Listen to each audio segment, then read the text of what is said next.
எனக்கு ரசூலுல்லாஹ் சொன்னாங்கப்பா, வேற ரகசியமா ஒன்னும் சொல்லல, நாளையும் பொதுவாக்கிட்டேன் போ, முறியீடு வாங்கினதான் சொல்லணும்ல கிடையாது, நான் எல்லாத்தையும் சொல்லிட்டு போயிட்டேன் போ அப்படின்னு அலி ரலியல்லாஹு சொல்லிட்டாங்க என்ற செய்தி எங்க இருக்குன்னா முஸ்லீம்ல 3657, 3658, 3659 ஆகிய ஹதீசுகள்ல இந்த ஹதீஸ் நீங்க பார்க்கலாம். இது எதுக்கு சொல்றோம்னு கேட்டா, அல்லாஹ் நாள்ல பாயிண்ட் தான், அல்லாவை தவிர மற்றவங்களுக்கு அறுத்தால் அவனை அல்லாஹ் சபிக்கிறான். சல்லில் ரப்பிக்க ஒன்றுக்கு விளக்கம். மற்ற 3 விஷயங்கள் பொதுவானது. அந்த 4 விஷயத்துல ஒரு விஷயம் என்ன சொல்லுதுன்னு கேட்டா, அல்லாவுக்கு தொழு, அல்லாவுக்கு அறுத்து பலியிடு. அல்லாவுக்கு அறுத்து பலியிடாம வேற ஆளுக்கு அறுத்தா என்ன கதி? நீ நாசமா போவ, அதான் கதி. நாசமா போட்டு அல்லாஹ் உனக்கு துவா செய்யறான், அல்லாஹ் உனக்கு சபிக்கிறான். அதனுடைய ரிசல்ட் ரொம்ப கடுமையா இருக்கு, நரகத்துக்கு போய் சேர்ந்துருவ, இந்த உலகத்தில் நல்லா இருக்க மாட்டேன், மறுமையில் நல்லா இருக்க மாட்டேங்கிற ஒரு பயங்கரமான ஒரு மேற்று என்பதை விளங்கி அல்லாஹ்வுக்கு மாத்திரமே என்ன செய்யணும், நம்முடைய வணக்க வழிபாடுகளை வைத்துக் கொள்ள வேண்டும். அதுக்கு அடுத்தது இந்த ரெண்டையும் இணைச்சு அல்லாஹ் என்ன சொல்றான்னு கேட்டா, உனக்கு கௌசர தந்தம், அதுக்காக நீ தொழு, அறுத்து பலியிடுங்கிறான். இந்த ரெண்டையும் இணைக்கும் பொழுது அல்லாஹ்வுடைய ஒரு வழிமுறை நமக்கு விளங்குகிறது. என்ன விளங்குது? அல்லாஹ் நமக்கு ஏதாவது ஒரு கிஃப்ட கொடுத்துட்டான்னு சொன்னா அதுக்கு 2 விதத்தில் நீங்கள் நன்றி செலுத்தணும். ஒண்ணு அல்லாஹ்வுக்கு சேரக்கூடிய வகையில சில தொழுகையை நிலைநாட்டணும், மனிதர்களுக்கு உதவுற வகையில அறுத்து பலியிடுறா அதுதானே சேரும். அறுத்து பலியிடணும் சும்மா சொல்லிக்கிறோமே தவிர அந்த மாமிசங்கள்லாம் யாருக்கு சப்ளை பண்ணுவோம்? ஏழை பாளைகளுக்கு போய் சேரும், ஏழைகளுக்கு போய் சென்றடையும். அறுத்தம் ஒரு ஆட்டை அறுத்தோம்னா ஏழைகளுக்கு பங்கிட்டு கொடுப்போம். அப்ப நமக்கு அல்லாஹ் ஏதாவது ஒரு கிஃப்ட கொடுத்துட்டான்னு சொன்னா, திடீர்னு ஒண்ணுமில்லாம சோத்துக்கு லாட்டரி அடிச்சோம், நம்மள வசதி உள்ளவர்களால் ஆக்கிட்டான். குழந்தை இல்லாம இருந்தோம், நமக்கு எல்லாம் குழந்தைய கொடுத்து விட்டான். பெரிய தீராத ஒரு கடன் இருந்துச்சு, அது தீக்கிறதுக்கு ஒரு வழியா எல்லாம் காட்டிட்டான். தீராத நோய் இருந்துச்சு, அது நீங்கிருச்சு. இப்படி அல்லாஹ் ஏதாவது நமக்கு ஒரு கிஃப்ட் தந்துட்டான்னு சொன்னா, ரசூல் ஸல்லல்லாஹு அலைஹி வஸல்லம் அவர்கள்ட்ட அல்லாஹ் எதிர்பார்க்கறான், உனக்கு கௌசர கொடுத்திருக்கிறேன், அதுக்கு நீ என்ன செய்யணும்டா, தொழு, அறுத்து பலியிடு.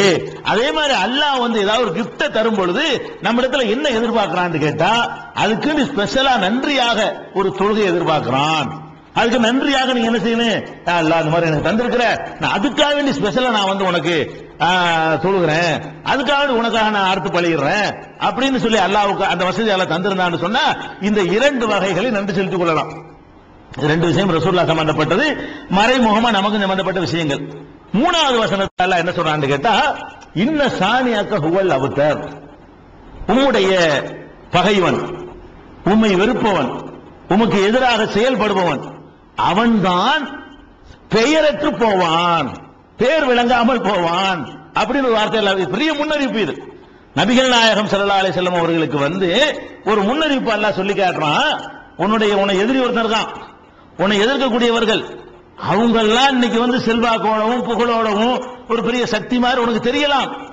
ஆனால் கண்டிப்பா குறிச்சு வச்சுக்க, உன்னுடைய எதிரிகள் தான் பெயர் விளங்காமல் போவார்களே தவிர உன் பேர் விளங்கும் சொல்றான். அவன் தான் அப்படி போவான், நீ போக மாட்டேன்னு அர்த்தம்.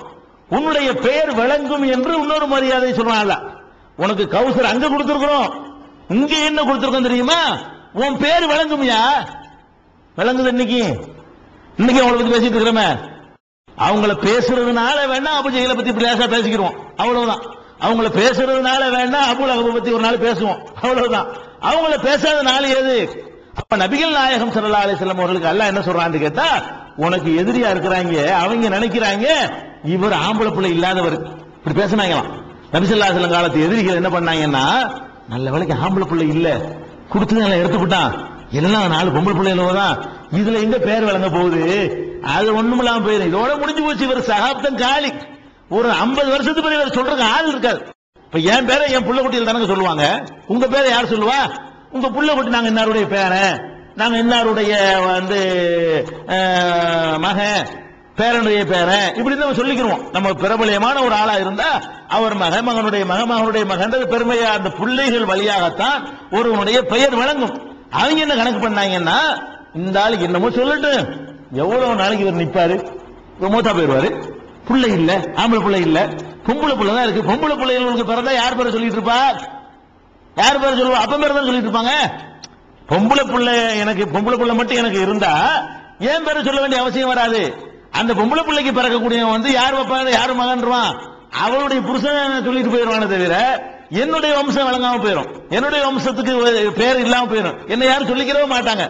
தாய் வழிபாட்டு என்னைக்காவது ஒரு நாளைக்கு ஒரு தகவலுக்கு சொல்லிக்கிறவாங்களே தவிர ஒரு மனிதனுடைய பெயர் வழங்குவதற்கு ஆண் வாரிசு வழியா தான் வழங்க முடியும். ஆண் வாரிசு இவருக்கு இல்லைன்ற உடனே அவங்க என்ன முடிவு பண்ணிட்டாங்க, இவருடைய சகாப்தம் காலி, எவனும் பேச மாட்டான் இவரை பத்தி. 50 வருஷத்துக்கு பிந்தின ஆளுகளுக்கு முகமது ஒரு ஆள் இருந்தே தெரியாது அவங்க நினைச்சாங்க. ஒரு 50 வருஷத்துக்கு பிந்தி ஒரு மௌத்தா போன பிறகு முகமதுன்னு ஒருத்தர் இருந்தாருன்னு சொல்றதுக்கு புள்ள கூட இல்ல, பேரம் கூட இல்ல, முடிஞ்சு போச்சு கதை அவங்க சொன்னாங்க. அல்லாஹ் என்ன சொல்றான், அவன்தான் பெயர் விளங்காமல் போவான், உன் பேர் விளங்குங்கிறான். முன்னறிவிப்புங்க. எப்படி விளங்குது? இது மாதிரி யாருக்கும் வழங்கல பேர், இவருடைய பேர் விளங்குற மாதிரி அன்னைக்கு கூட போட்டா, நீங்க டிவில சன் டிவில பார்த்திருப்பீங்க. உலகத்திலேயே பெரிய மதம் கிறிஸ்தவ மதம் இருக்கிறது, நம்ம நாட்டில் இந்து மதம் இருக்கிறது, பல மதத்தை பின்பற்றக்கூடிய மக்கள் இருக்கிறார்கள். உலகத்துல மொத்த உலகத்திலேயே ஒரு பெயர் தான் அதிகமாக சூட்டப்பட்டிருக்கிறது. என்ன பெயர் அப்படின்னு அந்த பிரேக்ல நியூஸ்ல போட்டுவிட்டு விளம்பரம்லாம் போட்டுவிட்டு முகமதுன்னு ஒன்னாவது போட்டான் டிவில.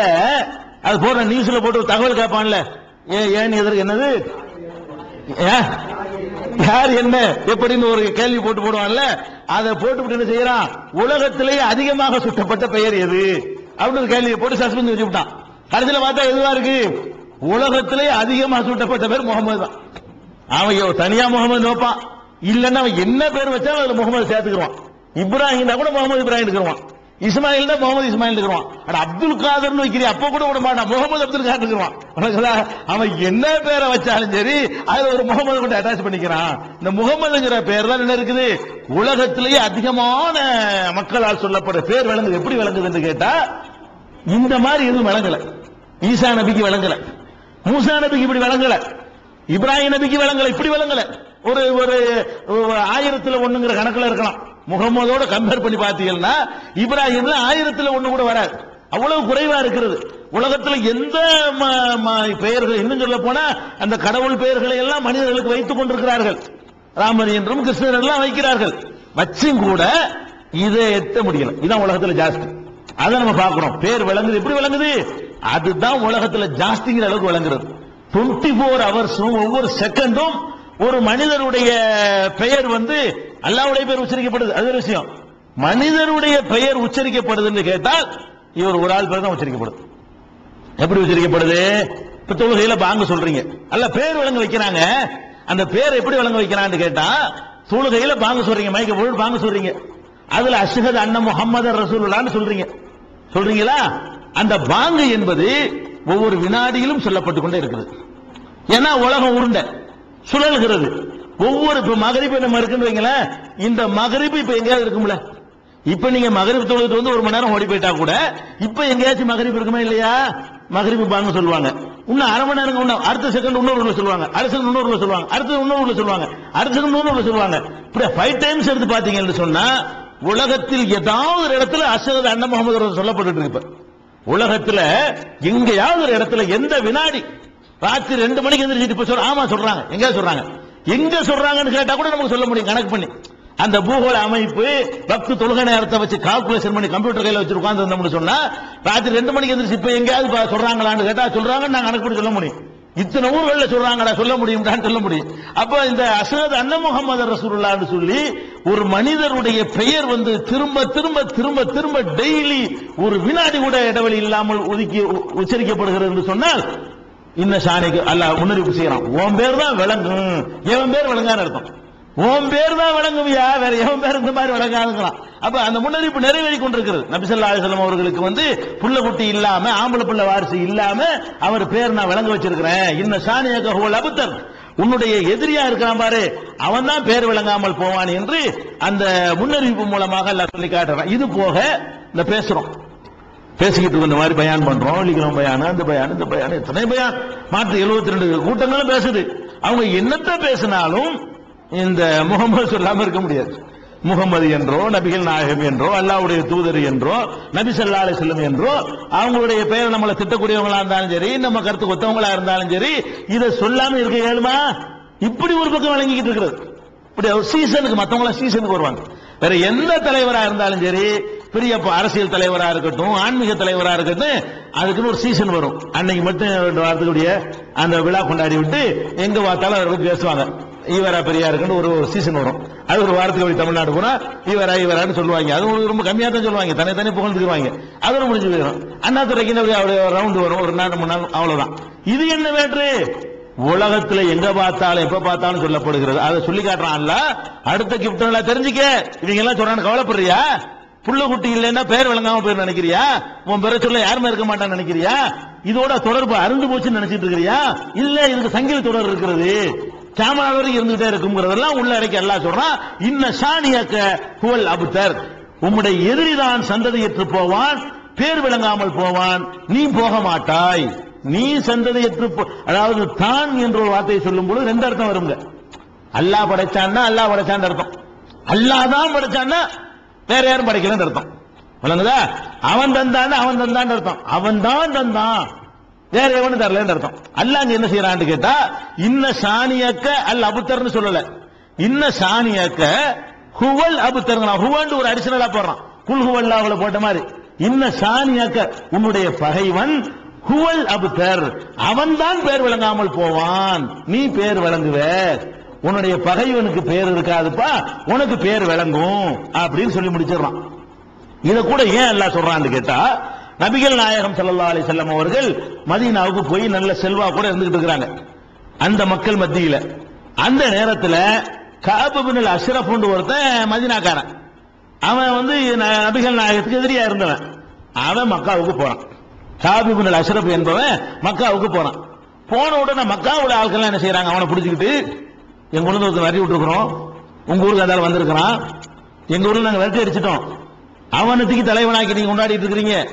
நாங்க எப்படிப்பட்ட ஆளுங்க, பாபா நிர்வாகம் பண்றோம், எங்க கையில அந்த கோயில் ஆதிக்கமே இருக்குது, தர்மகர்த்தாக்களை நாங்க இருந்துகிட்டு இருக்கிறோம், நாங்க சிறந்தவங்களா, இந்த ஆளு சிறந்த ஆளா, உங்க ஊர்ல ஒருத்தர் இருக்கார வெட்டி விட்டுருக்கோமே, அந்த ஆளு சிறந்த ஆளான்னு காவிரி சிறப்பட்ட கேட்கிறாங்க. கேட்கும்போது அவன் என்ன சொல்றான்னு கேட்டா, நீங்க தான் சிறந்த ஆளுக்கு, அவன் சந்ததி இல்லாத ஆளு, அது நிக்காது, நீங்க தான் சிறந்தவர்கள் என்று சொல்லி இந்த காவிரி அஷ்ரஃப்ங்கிறவன் சொல்றான். இவன் மக்காவுல சொன்னதுக்கு தான் அல்லாஹ் கவுண்டர் கொடுக்குறான். இவன் மக்காவுல இந்த மாதிரி என்ன செஞ்சுட்டான், ரசூல் ஸல்லல்லாஹு அலைஹி வஸல்லத்துக்கு எதிராக ஒரு ஒண்ணுமில்லாம அட்ரஸ் எல்லாம் போயிருவாரு, ஒண்ணுமே இல்லை, இனிமே கொஞ்ச நாள்ல காலியாயிரும் ஒரு சகாப்தம் குளோஸ் அப்படின்னு சொன்னான். உடனே அல்லாஹ் என்ன பண்ணிட்டான்னு கேட்டா, அதை கண்டிச்சு, உன்னை யாரு எதிராக இந்த மாதிரி நீ சந்ததி ஏற்று போவாய்ன்னு சொன்னானோ அவன் தான் பேர் விளங்காம போயிருவான். இப்ப கஅப் இப்னு அஷ்ரஃப் இப்பதான் முதல்ல நிறைய பேர் கேள்விப்படுவீங்க, அந்த அளவுக்கு பேர் எல்லாம் போயிட்டான். எப்படி போயிட்டான்னு கேட்டா, கஅப் இப்னு அஷ்ரஃப்னா இப்ப சொல்ற பாருங்க, இப்பதான் நிறைய பேர் இந்த பேரை கேள்விப்படுற அளவுக்கு, சில பேர் வரலாறு படிச்சவங்க 2-3 பேர் கேள்விப்பட்டிருப்பீங்க, அதிகமான மக்கள் இப்பதான் முதல்ல கேள்விப்படுற அளவுக்கு இவனுடைய பேர் விளங்காம இல்லாம ஆகிவிட்டா அல்லாஹ். இதுக்கு தான் இறங்கியது என்ற ஒரு செய்தி சஹீஹ் இப்னு ஹிப்பான்ங்கிற நூல்ல 6572வது ஹதீஸ். அதே மாதிரி பைஹக்கியில 11707வது ஹதீஸ்ல இந்த சம்பவத்தை நீங்கள் பார்க்கலாம். அப்ப இந்த மொத்த சூறாவை எடுத்துக்கிட்டீங்கன்னு சொன்னா, நபிகள் நாயகம் ஸல்லல்லாஹு அலைஹி வஸல்லம் அவர்களுக்கு உள்ள ஒரு சிறப்புகளை அல்லாஹ் சொல்றான். 2 சிறப்பு சொல்றான். ஒன்னு மறுமையில் அவர்களுக்கு கொடுத்த சிறப்பு, இன்னொன்னு இந்த உலகத்தில் கொடுத்த சிறப்பு. நடுவுல அவன் தனக்கு செய்ய வேண்டிய கடமையை போட்டுக்கிட்டான். முதல்ல இன்னாத்தேனாக்கள் கௌசருங்கிறதுல மறுமையில் உனக்கு என்ன தரப்போறேன்னு சொல்லிவிட்டான். இன்ன சாணி கஹோல் அப்தருங்கிறதுல இந்த உலகத்துல உன்னுடைய எதிர்காலம் எப்படி, உன்னுடைய புகழ் எப்படி இருக்கும் அப்படிங்கறத கொண்டே நான் வச்சுட்டான். நடுவுல எல்லாம் என்ன பண்ணிட்டான்னு கேட்டா, எனக்காக தொழுது நீ பழகிடு, அதான் முக்கியமானது, நீ உன்னையும் தூக்கிட்டு போய் புகழ் வந்தவன அப்படி நினைச்சிட கூடாதுல்ல. ஒரு ஆளுக்கு பெரிய தரஜாவை கொடுத்து விட்டால், பெரிய அந்தஸ்து கொடுத்து விட்டால் உடனே அவர் வணக்கத்துக்கு நம்ம ஆக்கிடுறோமே, அப்படிதான் நினைக்கிறான் மனுஷன். அவர் அவுலியா, அவர் மகான், இவர் பெரியார்னா காலைல விழுங்கிறான். அப்ப அல்லாஹ் என்ன பண்றான், உனக்கு கௌசர கொடுத்து விட்டேன், உனக்கு கௌசர கொடுத்ததுனால உன்னே வணங்க முடியாது, நீங்களே என்னைய தான் வணங்கணும். அதை கருத்து எல்லாம் வைக்கிறாங்க உங்களை. உனக்கு பேர் விளங்கும்படி ஆக்கிட்டேன், உனக்கு பேர் விளங்கும்படி ஆக்குனதுனால உன்னே வணங்கிட முடியாது, வணக்கம் எனக்கு தான், அறுத்து பள்ளியில் எனக்கு தான் சொல்லி ரசூலுல்லாஹ் வணங்கவும் சொல்றான். உனக்கு எவ்வளவுதான் சிறப்புகளை நான் தந்திருந்தாலும் சரி, வணக்கத்தை உனக்கு செய்ய நான் ஒத்துக்கிற முடியாது, உனக்கு அறுத்து பள்ளியில் நான் ஒத்துக்கிற மாட்டேன், அது எனக்கு சொந்தமானது என்று சொல்லி அல்லாஹ் அந்த விஷயத்தை சின்ன ஒரு அத்தியாயத்துல ஒன்னு மறுமையில 2மே முன்னறிவிப்பு தான். பாத்தீங்களா, மறுமையில கௌசர் கொடுக்கிறது நடக்கல, இனிமே தான் எல்லாம் கொடுக்க போறான். இதுவும் அந்த குர்ஆன் அந்த வசனம் இறங்கக்கூடிய நேரத்தில் நடக்கல. இன்ன சாணி கஹூல் அப்தர் இப்ப நடந்து போச்சு. அந்த குர்ஆன் இறங்கக்கூடிய அந்த நேரத்தில் உங்களுடைய பேர் விளங்கல. விளங்காத ஒரு நேரத்தில் எல்லாம் செய்யறான், உன்னுடைய பேர் விளங்குங்கிறான். இந்த சின்ன சூறாவுல இவ்வளவு பெரிய அற்புதமான விஷயங்கள் எல்லாம் அமைச்சிருக்கிறான். இதை விளங்கி நம்ம நடக்கக்கூடியவர்களாக அல்லாஹ் ஆக்கி அருள்